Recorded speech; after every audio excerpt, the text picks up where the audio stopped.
సీతారాం యేచూరితో తనకు ఉన్న అనుబంధాన్ని గుర్తు చేసుకున్నారు బివి రాఘవులు. నిత్యం ప్రజల కోసం పోరాడిన నాయకుడు మన మధ్య లేకపోవడం బాధాకరమన్నారు. మరిన్ని వివరాలు మా ప్రతినిధి శివ అందిస్తారు. కార్యదర్శి సీతారాం యేచూరి ఈరోజు ఎయిమ్స్ ఆసుపత్రిలో చికిత్స తీసుకుంటూ తుదిశ్వాస విడిచారు. ఈ నేపథ్యంలో దీనిపై మనతో మాట్లాడేందుకు పాలిట్ బ్యూరో సభ్యులు రాఘవులు ఉన్నారు. వారితో మాట్లాడి సీతారాం యేచూరికి రాఘవులు గారికి ఉన్న అనుబంధం ఎలాంటిదో వారి మాట్లాడి తెలుసుకున్నాం. సార్, సీతారాం యేచూరి గారు గత నెల 19వ తేదీన ఎయిమ్స్లో జాయిన్ అయ్యారు. ఊపిరితిత్తుల ఇన్ఫెక్షన్తో శ్వాసకోశ వ్యాధితో బాధపడుతూ కానీ వారం రోజుల తర్వాత కోలుకుంటున్నారని తెలిపారు. కానీ మళ్ళీ పరిస్థితి విషమంగా ఉందంటూ కూడా వెంటిలేషన్ మీద చికిత్స తీసుకుంటూ ఈరోజు తుదిశ్వాస విడిచినట్లుగా ఎయిమ్స్ వైద్యులు ప్రకటన విడుదల చేశారు. ఏమనిపిస్తుంది? మా ప్రధాన కార్యదర్శి సీతారాం గారు ఈరోజు మరణం మాకు హఠాత్తు దిగ్భ్రాంతి కలిగించే విషయం. ఎందుకంటే మేము ఆ రకంగా భావించలేదు. అయినా ఈ ఘటన మా పార్టీకి, మా శ్రేణులకి, వామపక్ష ఉద్యమానికి తీవ్రమైన లోటు అనే దాంట్లో సందేహం లేదు. కానీ ప్రస్తుత పరిస్థితుల్లో మాకన్నా కూడా ఈ దేశ రాజకీయాలకే ఆయన లేని లోటు చాలా వెలితిగా ఉంటుంది. ఎందుకంటే ప్రస్తుతం రాజకీయాలు చాలా క్లిష్టమైన పరిస్థితుల్లో దేశంలో ఉన్నాయి. రాజ్యాంగ విలువలకు ప్రమాదం ఏర్పడింది. ప్రతిపక్షాలు ఐక్యంగా దాన్ని ఎదిరించడంలో చాలా ఇబ్బందులు ఎదుర్కొన్నాయి. వాటన్నిటినీ సవరించి సమైక్యం చేసి బలహీనతల్ని అధిగమించి అందరూ కలిసిపోయేదానికి సీతారాం యేచూరి గారు ఎనలేని కృషి చేశారు. ఆ రక ప్రతిపక్ష ఐక్యతను సాధించారు. అటువంటి వ్యక్తి ఈరోజు పరిపూర్ణ విజయం సాధించకముందే ఈరోజు మా మధ్య లేకపోవడం అనేది మాకు ఆ రకంగా బాధ కలిగించే విషయం. తప్పకుండా ఆయన స్ఫూర్తి మాకు ముందుకు పోయేదానికి అవకాశం ఇస్తుందని చెప్పేసి మేము భావిస్తున్నాం.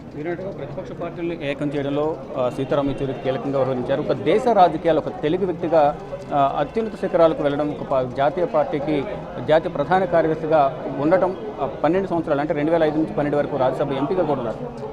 ఏమనిపిస్తుంది? ఒక తెలుగు వ్యక్తిగా మీరు కూడా సీనియర్ నాయకులుగా ఉన్నారు. ఆయన ఒక బ్రహ్మక ప్రజ్ఞ కలిగిన వాళ్ళు.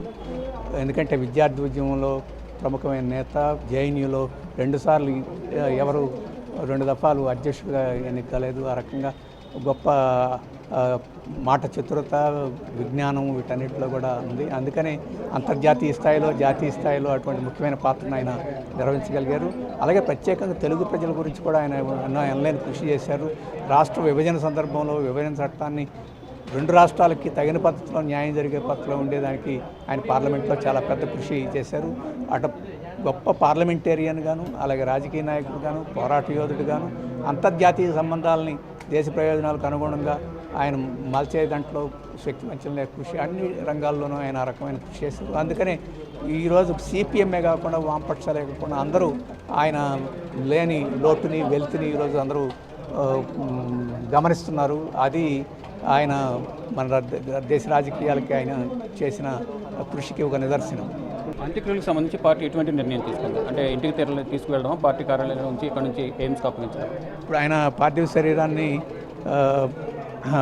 ఎంబామింగ్ చేసి నిల్వ చేస్తున్నారు. రేపు సాయంత్రం వారి స్వగృహానికి తీసుకెళ్తారు. అక్కడ కుటుంబ సభ్యులు వారిని నివాళులు అర్పించడం కోసం. ఎల్లుండి ఉదయం 11 గంటల నుంచి 3 గంటల దాకా ఏకేజీ భవన్, గోల్ మార్కెట్లో కేంద్ర పార్టీ కార్యాలయంలో ఉంచుతారు ప్రజల సందర్శనార్థం. అలాగే పార్టీ శ్రేణులు కూడా దేశం నుంచి అందరూ ఆఖరి నివాళులు అర్పించడానికి రావాలనుకుంటున్నారు. వాళ్ళ సౌలభ్యం కోసం ఎల్లుండి కార్యక్రమాన్ని ఇక్కడ ఏకేజీ భవన్లో, గోల్ మార్కెట్ దగ్గర ఇక్కడ మేము నిర్వహిస్తున్నాం. ఆ తర్వాత 3 గంటలకి ఆ పార్థివ శరీరాన్ని ఎయిమ్స్ ఆసుపత్రికి మేము అప్పగిస్తాం. సీతారాం యేచూరి మరణం అనేది కేవలం ఒక సిపిఎం పార్టీకి కాదు, దేశం యావత్తు రాజకీయకు సంబంధించిన అందరికీ తీరని లోటు. మరోవైపు ఏదైతే నూతనంగా రాజకీయాల్లోకి వచ్చే యువత ఎవరైతే ఉన్నారో వారికి సీతారాం యేచూరి జీవితం అనేది, రాజకీయ జీవితం అనేది ఒక ఆదర్శవంతంగా ఉండబోతుంది. ఆయన బ్రతుకున్నప్పుడు అందరికీ ఆదర్శవంతంగా జీవించారు. ఆయన చనిపోయిన తర్వాత కూడా అందరికీ ఆదర్శవంతంగా ఉండాలనే ఉద్దేశంతో తన డెడ్ బాడీని ఎయిమ్స్కు ఆసుపత్రికి పరిశోధన నిమిత్తం ఇస్తున్నారంటూ కూడా, దానికి సంబంధించి ఒక నిర్ణయం తీసుకున్నారంటూ కూడా వారి కుటుంబ సభ్యులు తీసుకున్న నిర్ణయాన్ని బివి రాఘవులు చెప్తున్నారు. మొత్తంగా చూసుకుంటే సీతారాం యేచూరి రాజకీయ జీవితం అందరికీ ఆదర్శవంతం అంటూ కూడా